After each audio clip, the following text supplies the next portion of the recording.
You're a good man in the bleak midwinter. Yes, Sergeant Major. You're a good man.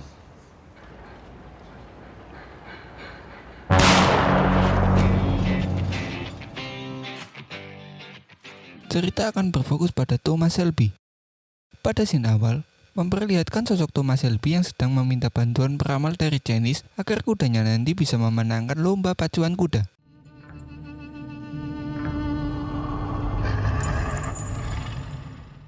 Di kota ini, Thomas Shelby adalah sosok yang sangat ditakuti dan disegani oleh para penduduk kota. Terlihat dari cara penduduk kota yang selalu menyapanya ketika Thomas Shelby lewat. Di markas sekaligus rumahnya inilah Thomas Shelby membuat bisnis bandar judi ilegal untuk perlombaan pacuan kuda. Kemudian, Arthur Shelby sebagai kakak tertua di keluarga ini meragukan keputusan Thomas Shelby meminta bantuan kepada peramal Cina karena Arthur takut nantinya Billy Kimber merasa dicurangi dan akan timbul masalah dengan Billy Kimber karena Billy Kimber sendiri adalah ketua geng Birmingham Boys, geng besar yang berkuasa pada saat itu. Dia jugalah yang mempunyai bisnis bandar judi pacuan kuda. The Chinese and Billy Kimber. Kemudian, scene berpindah dan memperlihatkan kepala inspektur bernama Mayor Chester Campbell yang saat itu sedang membaca sebuah berkas rahasia pencurian senjata dan amunisi. Nama yang dicurigai sebagai tersangka dalam berkas itu adalah Arthur Shelby dan Thomas Shelby. Di sisi lain, kita akan diperkenalkan sosok komunis bernama Freddy Tron yang selalu mengajak buruh untuk melakukan pemberontakan dan aksi mogok kerja. Freddy sendiri sebenarnya teman dekat Thomas ketika masih berada di militer. Tetapi karena Freddy menganut politik komunis yang berbeda, membuat mereka sekarang menjadi tidak berteman lagi. Di sebuah bar, Freddy berkata kepada Thomas, "Seseorang dari London akan menuju kemari, Thomas. Itu adalah surat langsung dari Winston. Apapun itu, ini tentang perampokan skala nasional. Dan terdapat nama kita berdua sebagai tersangkanya." When I hear about the cuttings and beatings, I really wish I'd let you take that bullet in France.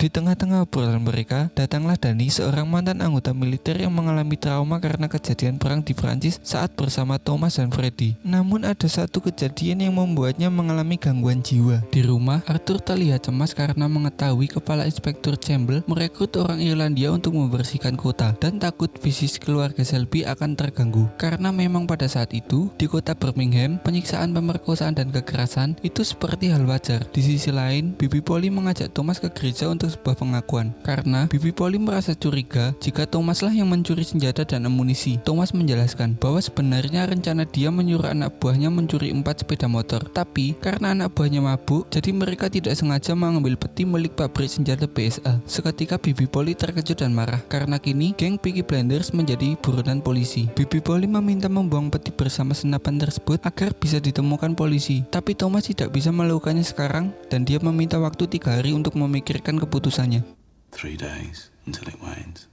Di sisi lain, adik Thomas yaitu Ada Shelby diam-diam memiliki hubungan dengan Freddy, yang mana seperti yang kita tahu, Thomas Shelby dan Freddy sudah lama tidak akur. Ternyata Ada Shelby jugalah yang memberikan informasi Peaky Blinders kepada Freddy. Keesokan harinya, terlihat wanita cantik yang bernama Grace. Dia ingin melamar pekerjaan sebagai pelayan di bar tempat biasa yang didatangi oleh Thomas. Namun pada awalnya Grace mendapat penolakan, tetapi Grace menunjukkan kemampuannya bernyanyi dan melayani pembeli, sehingga akhirnya Grace diterima bekerja di bar itu. Di sisi lain, Arthur tertangkap dan diinterogasi tentang keterlibatannya dengan perampokan senjata. Namun Arthur terlihat bingung karena sebenarnya dia tidak mengetahui sama sekali tentang perampokan senjata itu. Di rumahnya, Thomas yang baru saja pulang terkejut melihat keadaan kakaknya yang habis diinterogasi polisi. Di sisi lain, Inspektur Campbell menemui Menteri Luar Negeri bernama Churchill untuk membicarakan terkait perkembangan kasus perampokan ini. Dan dia mendesak untuk segera menemukan senjata ini diam-diam tanpa sepengetahuan media. Pada malam harinya, Thomas meminta bantuan Charlie untuk memindahkan senjatanya ke sebuah gudang di dermaga tempat Thomas biasanya menyimpan rokok dan minumannya.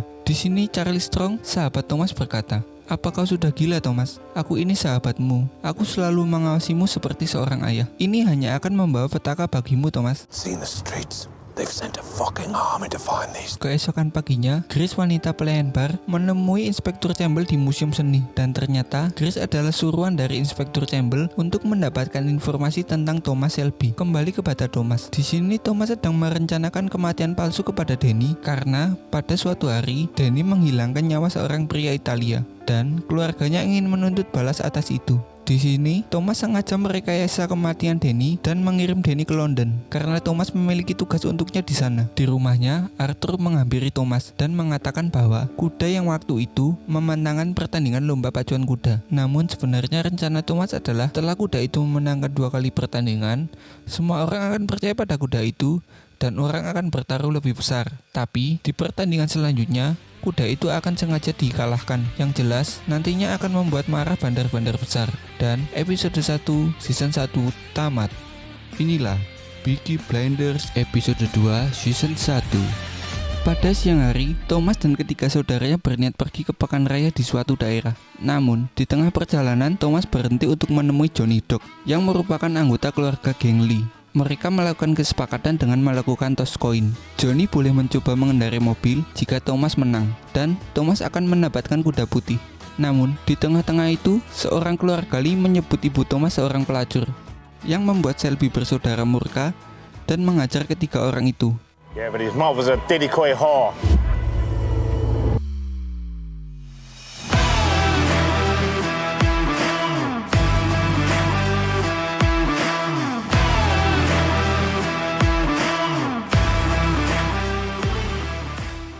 Tentu saja, hal ini akan membuat hubungan geng Peaky dan keluarga Lee berperang.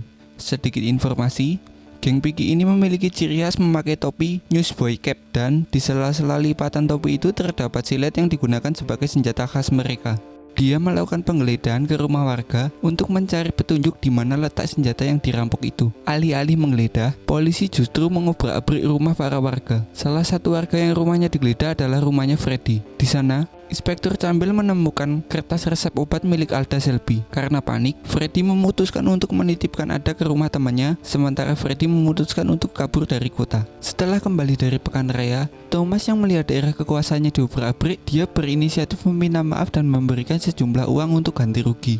Thomas memiliki rencana untuk membalas pihak kepolisian yang seenaknya mengganggu wilayah kekuasaannya, yaitu dengan cara membakar foto Raja Inggris dan mengundang wartawan untuk meliput kejadian ini untuk diterbitkan di koran miliknya, agar Perdana Menteri Luar Negeri murka karena mengetahui hal yang dilakukan oleh Inspektur Campbell.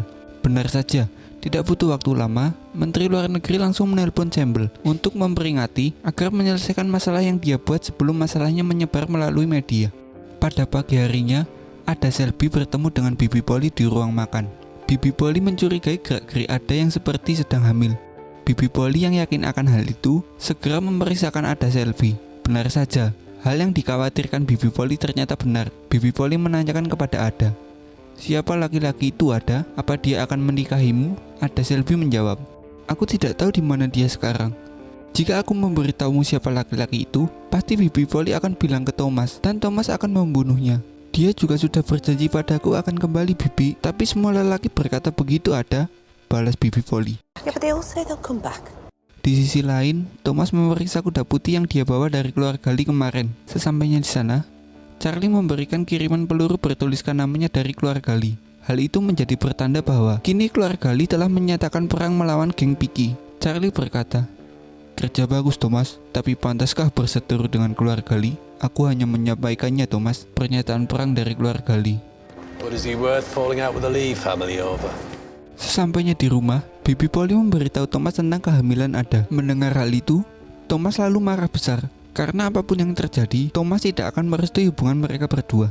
Di sini Bibi Polly juga marah besar kepada Thomas karena telah mengakali perlombaan pacuan kuda, yang ditakutkan akan menjadi masalah untuk geng Peaky jika sampai Billy tahu kecurangan mereka. Keesokan harinya, Thomas menemui Campbell untuk membicarakan tentang kesepakatan yang akan mereka buat. Dengan gantinya, Thomas akan menyerahkan senjata itu kepada Campbell. Thomas berkata, "Coret Freddy dari daftar buronanmu. Jangan ganggu bisnis dan bar di wilayah kekuasaan geng Peaky. Sebagai gantinya, aku akan memberitahu lokasi di mana semua senapan itu disembunyikan, dan itu akan menguntungkan reputasimu di kepolisian." Saat tertidur, Thomas sering memimpikan hal buruk yang terjadi saat Perang Dunia Pertama di Perancis. Karena itu, Thomas seringkali terbangun oleh mimpi buruknya. Saat terbangun, Thomas diberi kabar bahwa hal buruk telah terjadi kepada kudanya. Menurut Charlie, kudanya sudah dikutuk oleh keluarga Lee yang membuat kaki kuda itu terinfeksi penyakit yang mematikan. "Kurasa infeksi ini akan menyebar ke kaki lainnya juga, Thomas. Mungkin besok menjalar ke jantungnya juga. Aku sudah lihat kutukan ini 2 kali, Tom. Tidak bisa dikembalikan, Thomas. Tidak bisa," kata Charlie dengan panik. Mendengar hal itu, kemudian Thomas terpaksa menembak kuda itu. Dengan perasaan sedih, Thomas pergi ke bar untuk menghibur dirinya. Di sana, Chris dengan senang hati menyanyikan sebuah lagu untuk Thomas. Thomas mengajak Chris untuk menonton perlombaan pacuan kuda dengan bayaran 3 pounds. Chris setuju untuk ikut Thomas ke perlombaan, tapi dengan syarat Chris meminta Thomas mengizinkan Chris untuk menyanyi di setiap malam Sabtu. Keesokan harinya, Bibi Polly yang hendak mengantarkan Ada menggugurkan kandungannya tidak sengaja bertemu dengan Freddy di stasiun. Freddy pun melamar Ada di depan Bibi Polly dan melarangnya menggugurkan kandungannya. Thomas menyampaikan pesan padaku bahwa Ada dan bayinya pergi dari kota. Tapi kita tidak akan kemana-mana, Ada. Kita akan tetap tinggal di kota ini, tidak peduli jika Thomas ingin membunuhku.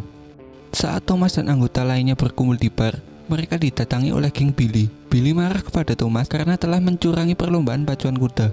Tuan Billy, bukankah kamu juga berseteru dengan keluarga Lee? Gimana jika kita bekerja sama dan mengalahkan keluarga Lee itu? Ucap Thomas. Karena dirasa menguntungkan, Billy pun menyetujui usulan Thomas dan mereka akan mengatur pertemuan kedua di lain waktu. Season 1 episode 2 tamat. Untuk yang mau nonton episode selanjutnya, bisa langsung cek link yang ada di deskripsi. Karena masalah durasi yang saya kira cukup panjang jika satu season dalam satu video, maka setiap video saya buat 2 episode yang akan dijadikan satu video. Sampai ketemu lagi di episode selanjutnya.